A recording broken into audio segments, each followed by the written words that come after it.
In the gardens of the royal palace of the titanic city Carnarvon, Kessenhring, sixth-born and 6-year-old prince, saw a silver spectre fly across the lawn.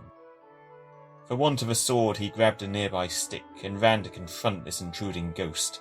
He charged at full pelt. The quest made him quick, bearing all the valour a 6-year heart may boast.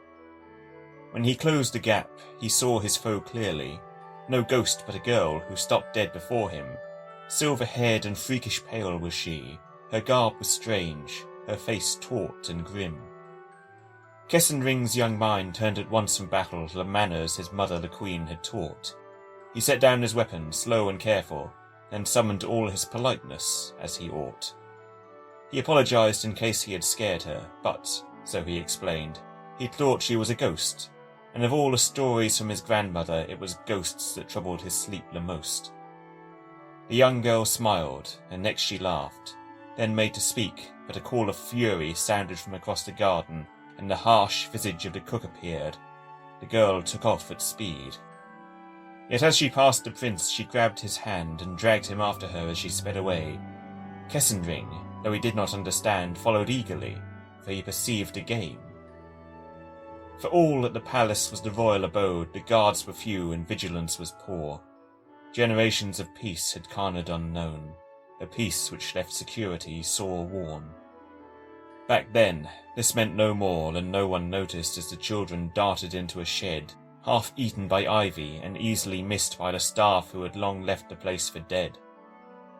Hidden within, the girl pulled from a deep pocket a small sack filled with freshly baked cookies, which informed the prince of the cause of the cook's fit. He had found himself in a thief's company. This fact might have troubled young Kessenhring if he or his siblings held any esteem for the cook, who was ever forgetting his station. He was miserly and mean. The girl took 3 cookies, then handed him the sack, settling the young prince's loyalties. He took 2 himself, and then he sat back beside his new friend on a makeshift workbench's seat. At last she introduced herself as Faen, and nervously said that she lived underground. Little more than this was she willing to say, and soon birdsong and munching were the only sounds. With the last cookies obliterated, Faen stood up and moved to the rotted door. Kessenhring followed, and together they waited for the coast to be clear. Then they ran once more. A stomach full of biscuits hinders one's pace, and, much slower now, Faen and Kessenhring headed to the graveyard, the servants' resting place, where, he feared, 1,000 ghosts were waiting. The prince summoned all his courage and followed, betraying no sign of trepidation. No ghost would draw from him a frightful bellow and thus mar the dignity of the nation. Faen walked to one grave amidst hundreds like it, and reached into the grass to find a brass ring. With one final look round, she pulled on it, a lightless passage beneath revealing. The prince's curiosity was great. A dozen questions screamed within his brain, but his new friend would only ask him to wait, for some day soon, she swore, she would be back again. Indeed, he saw her often from that day on, a silver spirit flying across the grounds. No one else ever saw her, and he told no one of the friend from below he had found. They devised a game where she would purloin food or an item of little worth, then try to flee with it to her tunnels and avoid the prince who would catch her, or else so strive.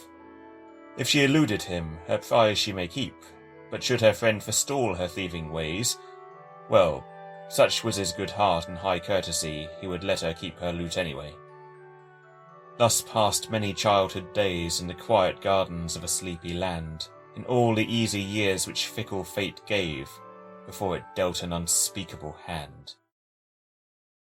Faen never permitted Kessenhring to follow her whenever she returned to her realm, cold and grim. As a boy, her parents would take him from her. Once older, they might be forced to silence him. A decade passed since the morning they met beneath the sun she was often warned to shun, and she'd always been determined never to let aught take her friend, nor to spoil their fun. Yet as they grew, the games gave way to walks about the palace's private forests, and this, inevitably, led to talk, and thus questions. Kessenhring liked questions best. She urged him to resist curiosity, that only their time spent together mattered, and though mystery clashed with his courtesy, he held the worst of his probing back from her. The secret was far more than hers alone, yet if anyone could keep it, he could, couldn't he? Yet if the truth were shared and known, could the fate of her folk possibly be good? Such notions echoed ever in her mind, until there came a fateful midsummer's night beside the brook with a pitcher of wine, liberated once the vintner was out of sight. Half drunk and singing neath the light of the moon, at one point Kessenhring's eyes turned to look on her, seized by a youthful spirit, all too soon, before he truly knew why. He kissed her. Faen's eyes widened, and she shrank back on impulse. Sobriety returned, unwelcome and rude. Kessenhring's heart fell, thinking her repulsed. He feared all their years of friendship thus subdued. Faen's thoughts raced back through all her truths and secrets. No good would come from this. It must not be. The realm below this one may fall if she let Kessenhring get too close, if her world was seen. She needed to get up, go home and stay there, put an end to this risky foolishness she'd revelled in for too long. She needed to care, to pay the peril its due dread and distress. Yet there stood her truest friend, and here was a night like so many nights and days, so full of joy. For all the danger, he had always felt right, and what, her heart asked, could such rightness destroy?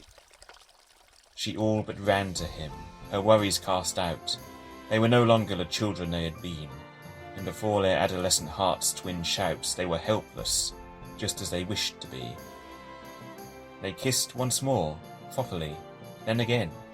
Kessenhring's abrupt shame he dismissed, replaced by a delight so fierce it pained him when Faen said she must go, with one last kiss. She asked him meet her again tomorrow beside the water in the moonlit forest. The prince, at the first day of first love, did know how slow the wait must be, and likely without rest. That it was indeed, a truly sluggish day, mickle of duty, arduous and tardy. Kessenhring's thoughts were of nothing but Faen, his oldest friend, but now changed utterly. Had he the mind for forward thought and caution, the prince might have considered the obstacles facing them both, and what they had begun, and how it may prove unsustainable. He was a prince, and even if not an heir, his parents must surely soon contrive to wed some noble friend's daughter to him, and there should have been a thought to grieve, had it reached his head. For as he was so often overlooked and distant from the workings of the court, only she, so close to him, could hope to hook so completely his young mind's every thought. If Carnarvon had stayed as rightly it should, then this story of star-crossed lovers would not end so strangely. All might have even been good for them, had we not been forced to descend.